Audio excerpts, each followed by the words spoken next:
remember we got there, and if I'm not mistaken, we went and picked up booze, and then we took like a full dose of mushrooms.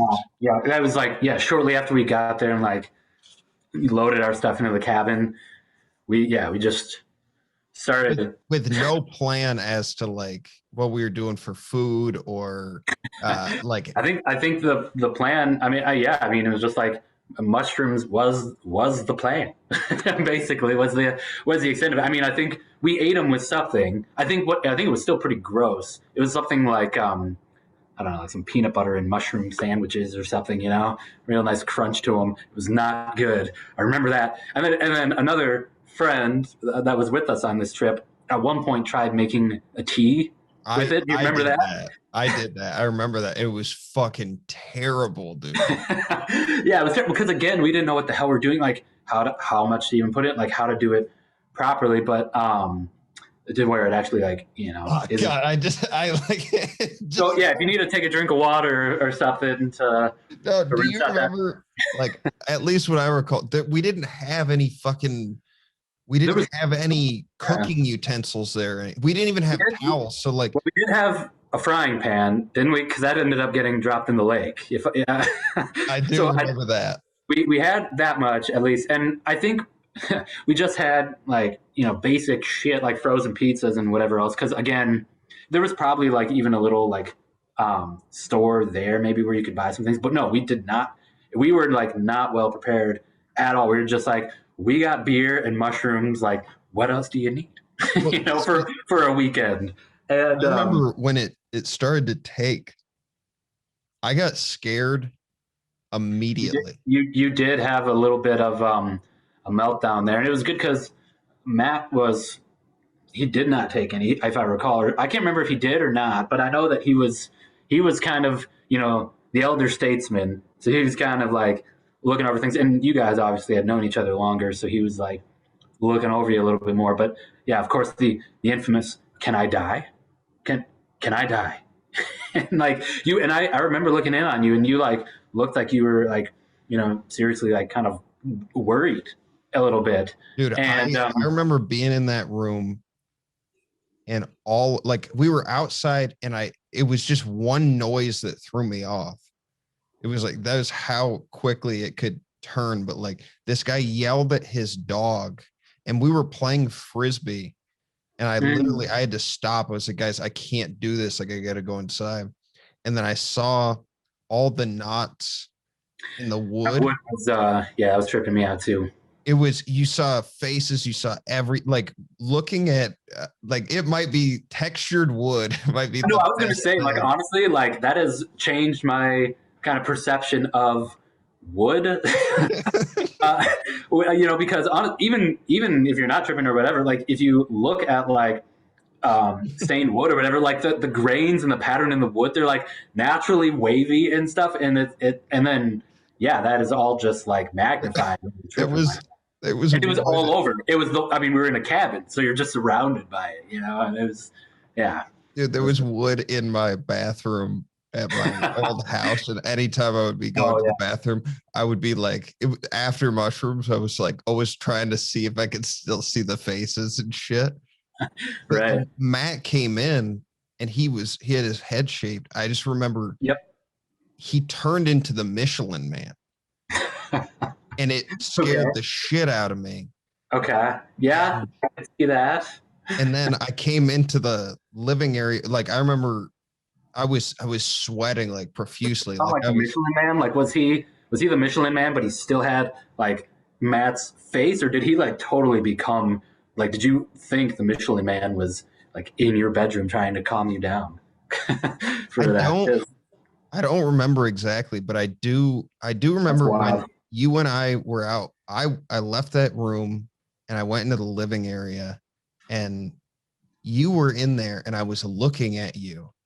And I started like really hallucinating, and you started turning into one of the Grateful Dead bears.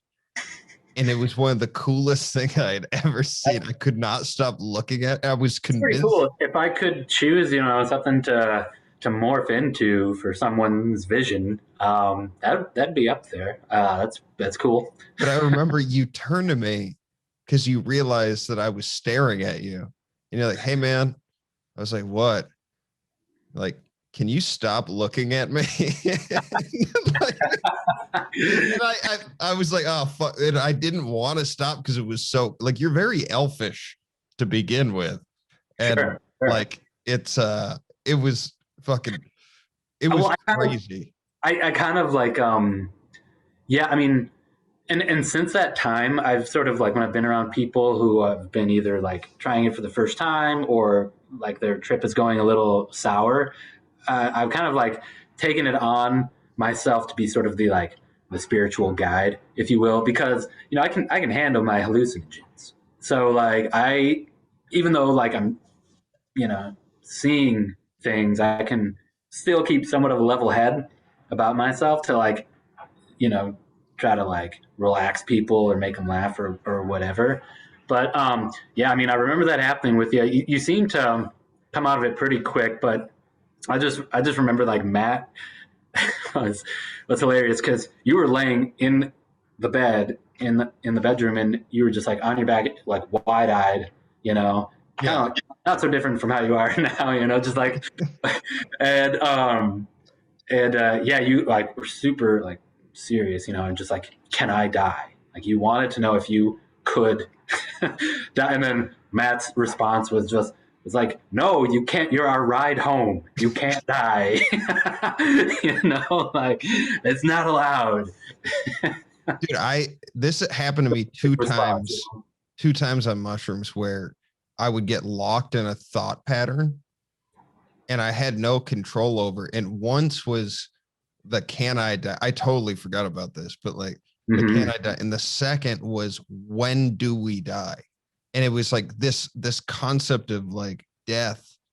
When the mushrooms hit me, there would be like these weird shifts, and it was just like I think. Why do you think that? I mean, did you ever like think about that stuff like normally? I mean, we all think about it from time to time, I'm sure, but like, is that something like? Why do you think that manifested itself so like powerfully when you were on that? I guess.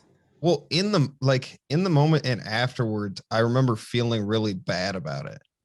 Like I felt like, oh, I can't handle my shit or whatever. But as time has passed, and I guess as I've thought about, like, I think death has always been something that really scares me.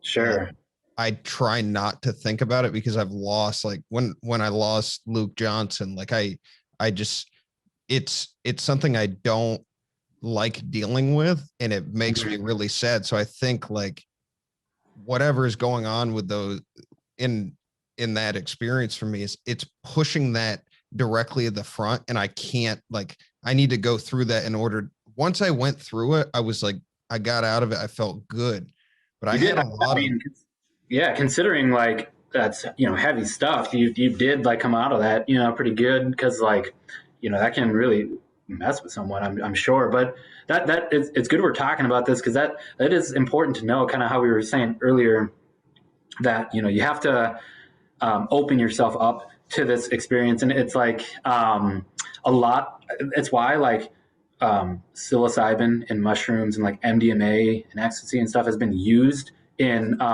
therapy sessions and stuff like that, because your filter is kind of removed. You're like, the way you suppress thoughts and emotions and things like that are kind of like removed. So yeah, like stuff like that can like come up to the fore, and then you're thinking about it. And if you're not like ready or knowing that could happen, I could see that would be, that could be worrisome.